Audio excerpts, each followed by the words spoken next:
আজকে ভিডিওটা সুন্দর হবে। আমি সকালবেলা বাইরে ও এই ব্যাপার।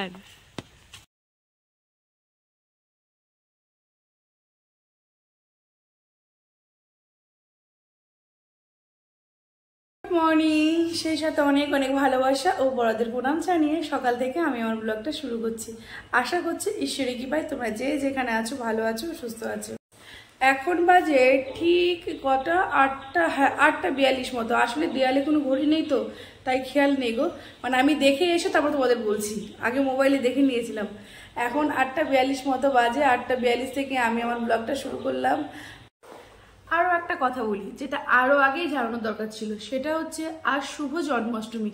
তাই তোমাদের সকলকে জানাচ্ছি অনেক অনেক ভালোবাসা আর অভিনন্দন। তোমাদের দিনটা আজকে খুব ভালো কাটুক। আজকে যে গোপু সোনার দিন, কার কার বাড়িতে গোপু আছে গো কমেন্ট করে বলো আমাকে একটু। আমার ঘরেও গোপু আছে। সকালবেলায় দেখি গোপু মুখ গোমরা করে বসে আছে। অবশ্য গোপু রাগ করারই কারণ, আমার গোপুর আজকে তো ছুতেই পারবো না ওকে, আর কে করবে ওর জন্য? আসলে আমরা করতেও পারবো না, আমাদের একটু বাড়িতেই প্রবলেম আছে, কেউ করতে পারবে না। তাই এই বছর আর হলো না। ছোট করি বড় করি যাই করি করি প্রতি বছর। গত বছরও খুব সুন্দর করেছিলাম, কিন্তু এই বছর আর কিছু হলো না। যাই, এবার উঠি। আর বসলে হবে না। ঘুম থেকে উঠে মানে কিচ্ছু করিনি, শুধু ঘুম থেকে উঠে ক্যামেরাটা নিয়ে শুরু করে দিয়েছি। আমাকে তো করতেই হবে এগুলো কাজ, যেমন সংসারের কাজ করতে হয়, এটাও আমার সংসারের কাজ। যাই, এবার নিচে যাই। ঝিরিঝিরি বৃষ্টি পড়ছে তো নাইটি চেঞ্জ করবো না, একবারে ভিজে মানে তারপরে নিচে গেলে দেখো ভিজে যাব।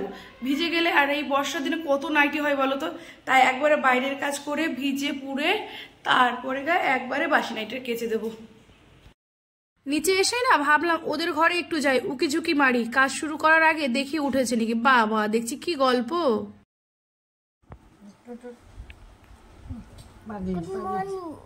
একটু হাসি দাও, সকালে একটু হাসি মুখ না দেখলে ভালো লাগবে না ক্যামেরায়, তাদেরও তো মন খারাপ হবে না।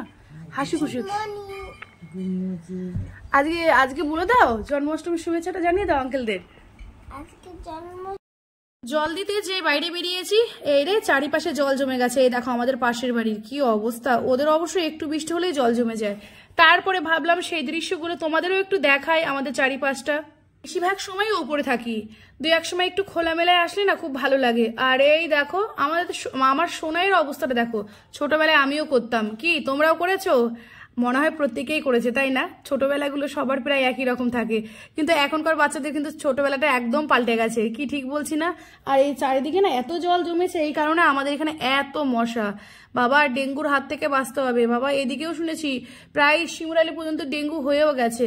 আর এই দেখো বৃষ্টি হোক আর যাই হোক, স্টুডেন্টদের একটাই কাজ পড়াশোনা করা। দেখো সকালে হয়তো প্রাইভেট ছিল, সব বাড়ি যাচ্ছে, আর আমি আর গল্পটা এখানে আর করছি না গো।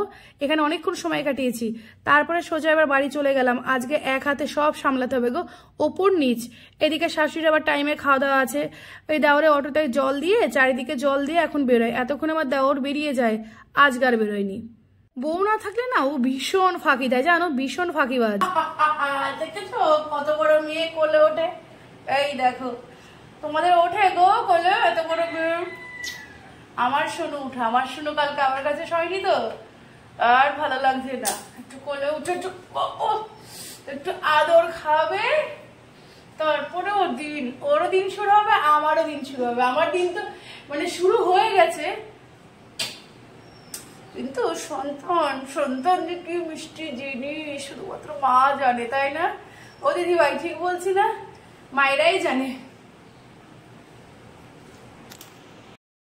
তারপরে আর কি, ওই বাসি নাইটিটা ছেড়ে যেটা করে প্রত্যেকে, আমি চা বসিয়ে দিলাম। আর এইদিকে সোনাইয়ে উঠে গেছে। উঠে তো দেখলে আমার সাথে কতক্ষণ ঘোরাফেরা করলো। তারপর ওপরে এসে এখন এই কেক ছিল গতদিনে, সে কেকটা নিয়ে বসেছে। এখন কেক খাবে, চা খাবে, তারপরে আবার অনেক কাজ আছে ওর, কিন্তু কাজগুলো এখনো ঠিকঠাক করে না, ভীষণ ফাঁকিবাজ হয়ে গেছে জানো।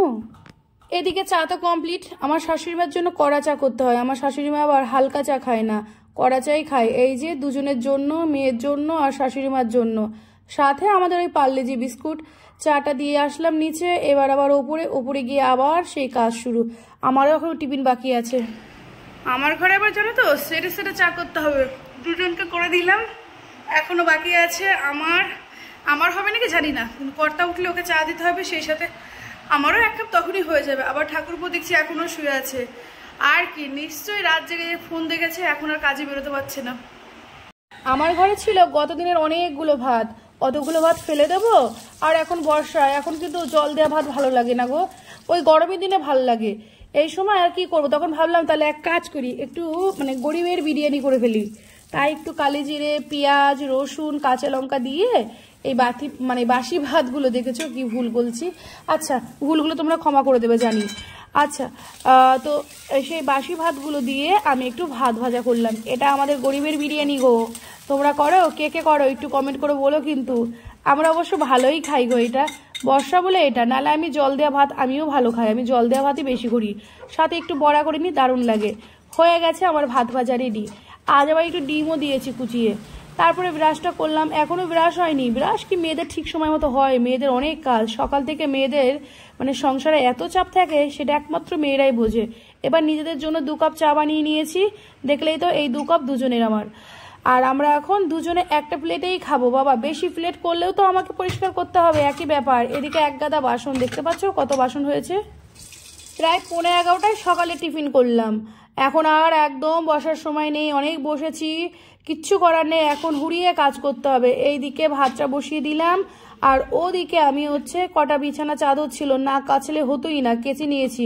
সব কিছু একা হাতে শ্যুট করতে পারিনি, যা যা পেরেছি চাইদাই দেখাচ্ছি গো, তাই দেখে নাও একটু।